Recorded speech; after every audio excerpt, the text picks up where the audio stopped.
is issuing a stark warning to Israel that time is running out. The president says that if Israeli Prime Minister Benjamin Netanyahu doesn't sign a U.S.-backed peace agreement with the Palestinians, it could lead to some serious security questions down the road.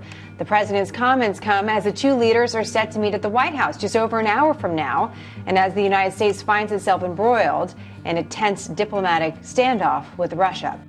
The prospect of a two-state solution to the Middle East peace process may have grown dimmer today. Correspondent Doug McKelway on the unfortunate timing of a visit by one of America's strongest allies. A vigorous handshake, warm greetings, and an expression of hope for Mideast peace seemed designed to tamp down reports of a prickly relationship between President Obama and Prime Minister Netanyahu. It's my belief that ultimately it is still possible to create two states, a Jewish state of Israel and a state of Palestine, in which people are living side by side in peace and security. But it's difficult, and it requires compromise. The reality suggests a tougher road ahead. In a Thursday interview, the president said that a Mideast peace deal may hinge on a pullback of Israeli settlements in the West Bank.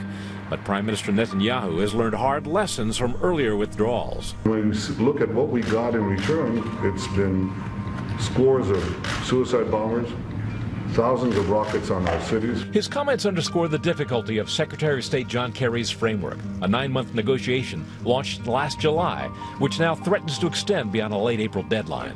The reality is that the personal relationship between Netanyahu and the president has never been all that good, and there are now significant policy differences. Another policy difference, President Obama told Bloomberg that Palestinian President Abbas is, quote, sincere about his willingness to recognize Israel and its right to exist.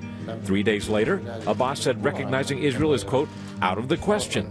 Also ratcheting up Israeli fears the Obama administration's passive response to provocations by Russia, Syria, and to Iran's quest for nuclear capability. The notion somehow that the president, beyond talking tough, is going to have much leverage, particularly now, when everyone seems to say no to the United States without cost or consequence, strikes me as not in the cards. I will do whatever I must do to defend the Jewish state. A stronger dose of Israel's resistance to the peace plan came in mid-January when the Israeli defense minister called Kerry messianic.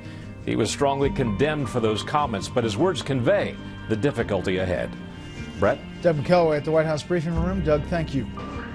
In public, it was all smiles at the White House between the U.S. president and Israeli Prime Minister, with Barack Obama stressing he thinks peace is still achievable. It is still possible to create two states, a Jewish state of Israel and a state of Palestine, in which people are living side by side in peace and security. But it's difficult. But just hours before this meeting, the U.S. president, in an interview with Bloomberg View, says he will push Israeli Prime Minister Benjamin Netanyahu to make peace. Obama said he would ask the question, if not now, when? And if not you, Prime Minister, then who? And as Palestine gets greater global recognition of bodies like the United Nations, the U.S., while continuing to support Israel, says it will be harder to avoid the country's isolation. Obama is quoted as saying, if Palestinians come to believe that the possibility of a contiguous sovereign Palestinian state is no longer within reach, then our ability to manage the international fallout is going to be limited. The push for a peace deal now comes after Obama made a direct appeal for peace to Israeli youth during his visit there last year. There is a feeling here in Washington that this may be the last chance in decades of peace.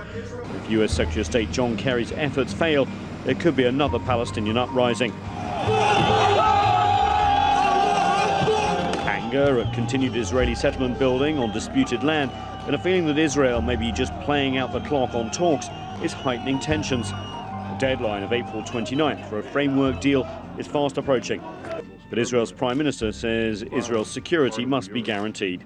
The only peace that will endure is a peace that we can defend. And we've learned from our history, Jewish history, but I think from general history, that the best way to guarantee peace is to be strong. As the US pushes Israel on Middle East peace efforts, it is also trying to ease concerns over Iran.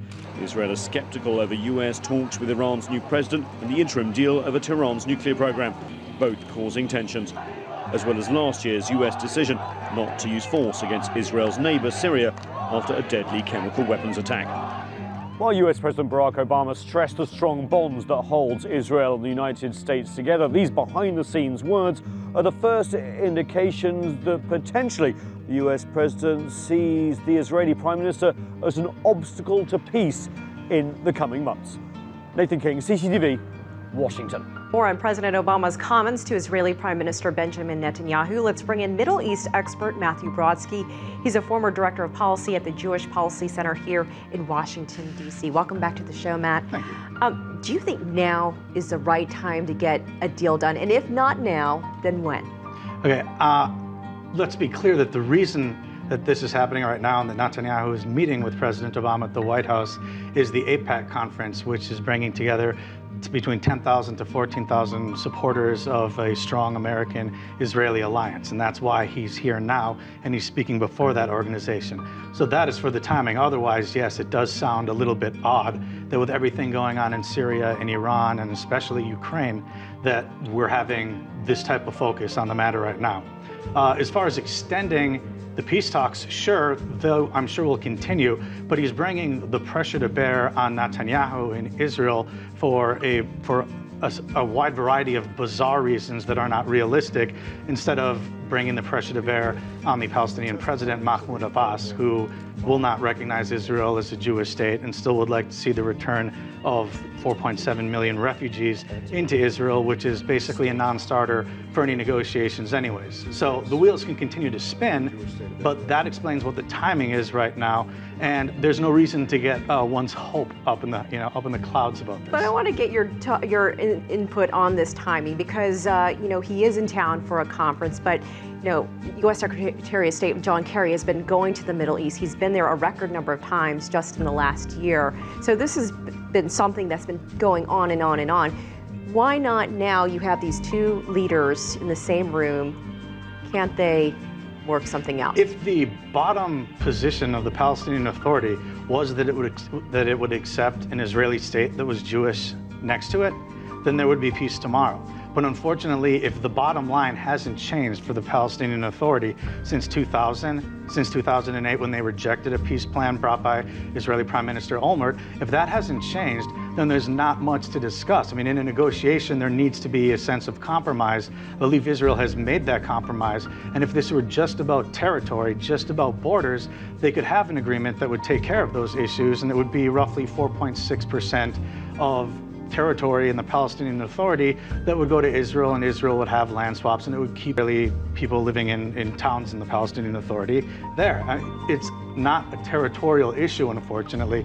It's about Israel's right to exist, and since that hasn't changed, it's difficult to see how that happens moving forward. We have about 30 seconds left, so time for one last question. Could the words that Obama has said, Israel could find itself isolated internationally, could that happen? And if so, what then? Well, it's bizarre that he would say that to the Israeli Prime Minister, that they would be more isolated in the world. There's a campaign to boycott and divest from Israel. It's unfortunately puts the pressure on Israel to make more concessions that it does not need to make, and absolves the Palestinian Authority from grappling with their own mythology. And unfortunately, this is going to be counterproductive, and it doesn't make Israel want to make more concessions. When Israel feels that the international community is behind its back and will help it be secure in a peace deal, then they move forward. He's really putting himself out there. All right. Matthew Brodsky, we appreciate your time as always. Thank you so much for your insight.